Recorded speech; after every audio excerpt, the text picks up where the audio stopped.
Nasubukan nyo na rin ba yung mga ganyan mga pong? Yung tatalon ka nga sa tubig na napakalamig na parang hindi mo na nga feel yung init ng panahon ngayon. Kung hindi pa nga, samahan nyo muna ako. Dahil nga may pupuntahan na naman tayo. Mula Tuguegarao nga mga pong, ay biyahe nga tayo papuntang Conner Apayao, na kung saan may pupuntahan nga tayong isang falls. Kasama nga natin sila Tuguegarao Local Reviews, kasama ang mga boardmate natin. Siyempre bago umalis, prepare nga muna tayo ng babaunin. Pero simplehan lang muna natin na ang pagkain lang naming dala ay adobong chicken. So, napaka-solid niyan mga pong. Mapapadami ka din talaga ng kain. Kaya jump na nga tayo. Dito nga pala tayo sa bayan ng Tuaw dadaan, na kung saan mas malapit nga ang ruta. Dahil sa may mga shortcut na dito, hanggang sa makarating na nga tayo sa daan papuntang Apayao. Na may madadaan ka nga din dito, magagandang view. Huwag nyo nga rin pala kalimutan dumaan dito sa may Techbis Tambayan. Meron nga rin sila ditong solid na ulam. And after ilang oras na nabiyahe mga pong, ay narating na nga rin natin itong Conner Apayao, na kung saan marami nga daw ditong naggaganda ang mga falls. Na ang napuntahan pa lang namin dito noon ay yung Banawanito Falls ng barangay Ginamgamman. At dahil di nga natin alam yung daan papuntang Purag Falls, ay gamitin nga natin si Magtanong Cheris.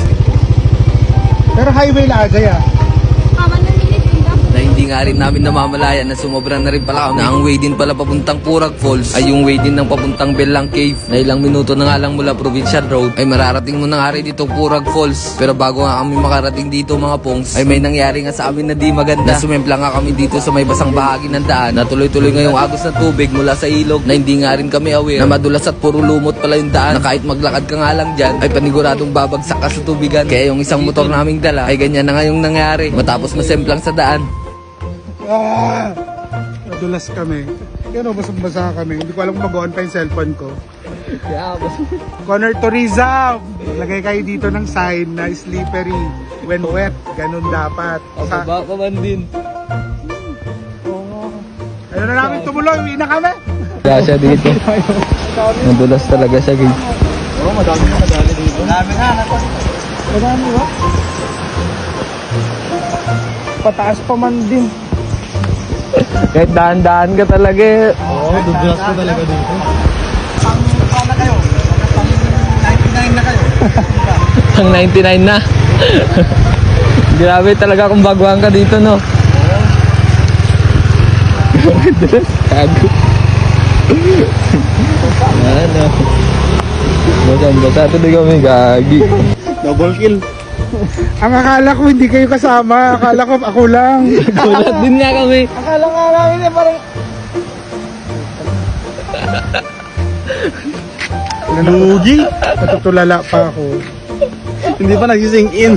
Kaya yung mga nagbabalak pumunta rin ng Purag Falls mga pops, ay mag-ingat na lang po tayo dito sa may daanan na to. Kung nakamotor nga po kayo ay madulas po ito. Kaya tuloy pa rin natin ang pagpunta ng Purag Falls, na may konti pa nga tayong lalakarin bago nga tayo makarating sa pupuntahan natin. Na ang daan nga rin dito mga pongs ay parang papasok na tayo sa portal, na may sementado na rin na daan, na may konting bato-bato. Good trip nyo nga rin ng adventure gaya nito ay pwedeng-pwede nga rin dito mga pongs. Nasa 5 to 10 minutes nga natin paglalakad mga pongs ay masasabi na rin natin nandito na tayo, dahil sa nakakita na nga rin tayo ng kasama na mga nag-nature trip din. Despite ka ng mga nangyari sa atin sa mga daan, ay mawawala talaga sa isip mo yung trauma at pagod. Kung ganito ba naman kasi madadatnan mo, napaka-refreshing at napakalamig na tubig, sabayan pa nga ng mga naglalaki ang mga puno, ay hindi mo talaga maiisip o mararamdaman yung init ng panahon ngayon. Kaya naman pagkarating na namin dito ay tumampisaw na nga kami agad sa tubig, na inumpisan nga namin sa pagtalon sa mga nagtataasang rock formation na to.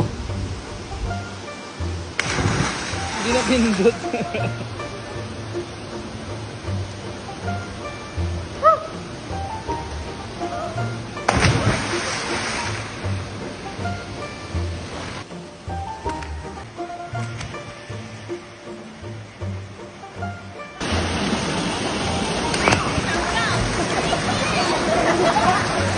Na mas ma-appreciate mo nga itong Purag Falls mga pongs kapag kayo na nga po mismo yung pumunta dito sa linaw na nga rin po na tubig dito, na sobrang sarap nga rin paglawan ngayon sa init ng panahon. May mga spot nga din dito na parang tunnel na hindi nga lang na-videoan, dahil hindi nga waterproof yung cellphone natin, na ito nga lang isa yung nakuhanan natin. Pasok tayo. Ala! Taas naman dito! Ganda dito! At dahil medyo pagod na nga rin tayo, sabayan na rin ng gutom, ay banatan na nga rin muna natin yung binaon nating chicken adobo, na kahit simple nga lang yung pagkain, ay masasabi mo talagang napakasayang experience na naman to. Deserve nga natin lumabas at mag-relax ngayon, dahil sa sobrang init nga ng temperatura natin ngayon mga pongs. Kailangan din natin ng mga ganitong outing. Kaya paano ba yan mga pongs? Hanggang dito na lang muna yung kwento. Salamat sa panonood. Hanggang sa susunod.